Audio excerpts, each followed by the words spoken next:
And that's one way to define the tangent plane. Right? It has the same normal vector as the surface. Or that's one way to define the normal vector to the surface, if you prefer. Being perpendicular to the surface means that you're perpendicular to its tangent plane. Okay? So the equation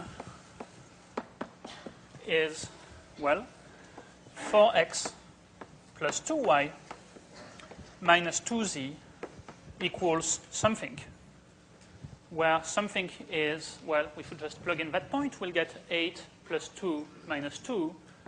Looks like we'll get 8. And of course, we could simplify by dividing everything by 2, but it's not very important here.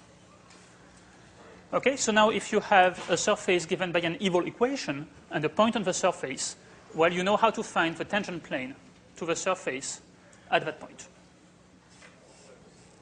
Okay, any questions? No?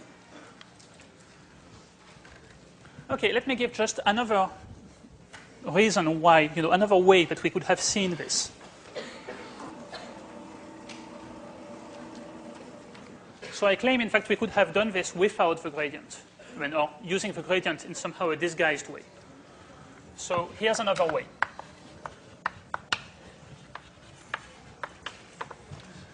So the other way to do it would be to start with a differential.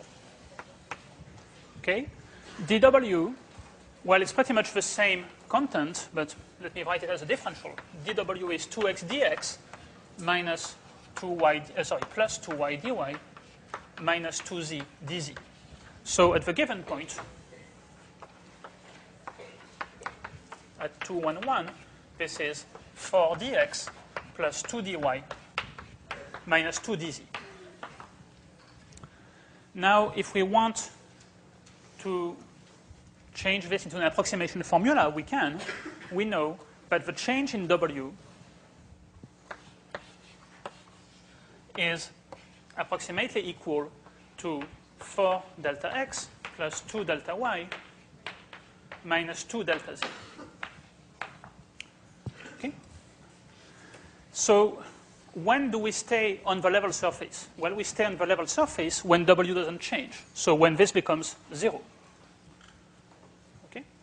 Now, what does this approximation sign mean? Well, it means that for small changes in x, y, z, this guy will be close to that guy.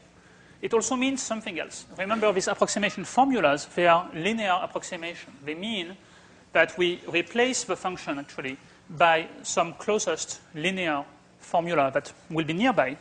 And so in particular, if we set this equal to 0 instead of approximately 0, it means we'll actually be moving on the tangent plane to the level set. If you want, setting equalities in approximations means that we replace the function by its tangent approximation.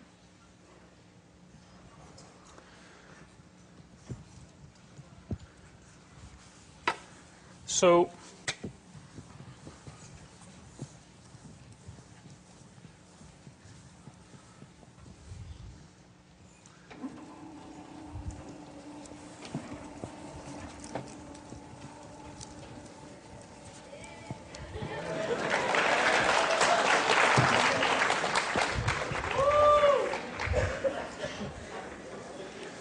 okay, so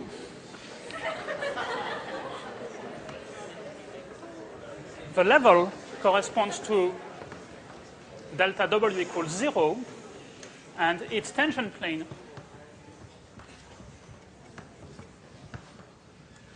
corresponds to 4 delta x plus 2 delta y minus 2 delta z equals 0. That's what I'm trying to say, basically.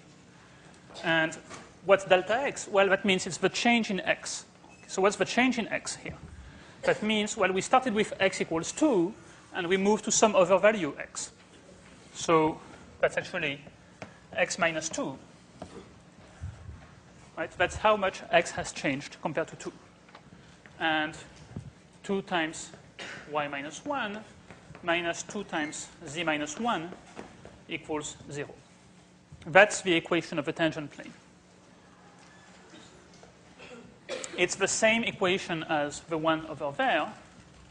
These are just two different methods to get it.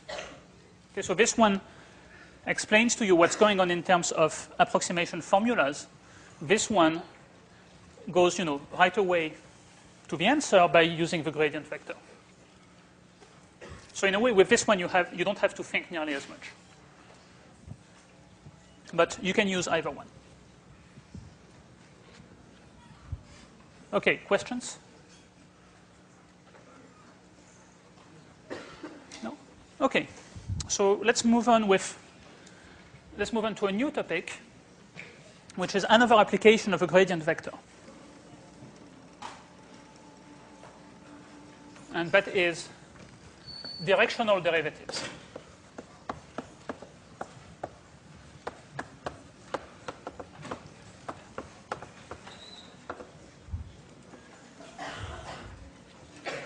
Okay, so let's say that we have a function of two variables,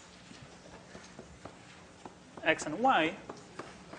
Well, we know how to compute partial w partial x or partial w over partial y, which measure how w changes if I move in the direction of the x-axis or in the direction of the y-axis.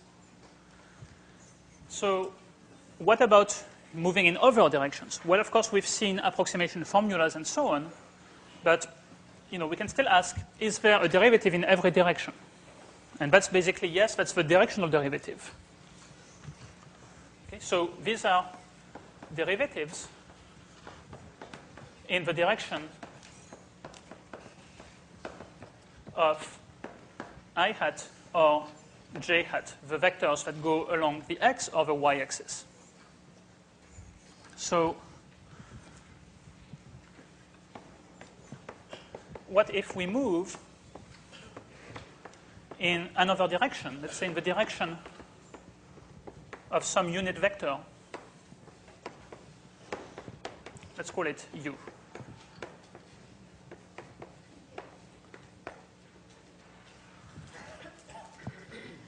Okay, so if I give you a unit vector, you can ask yourself, if I move in that direction, how quickly will my function change?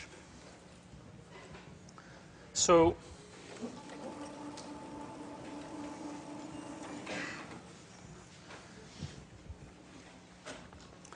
let's look at a straight line trajectory. What this should mean is I start at some value xy, and there I have my vector u, and I'm going to move in a straight line in the direction of u.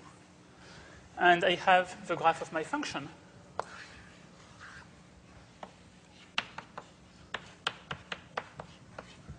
And I'm asking myself, how quickly does the value change when I move on the graph in that direction?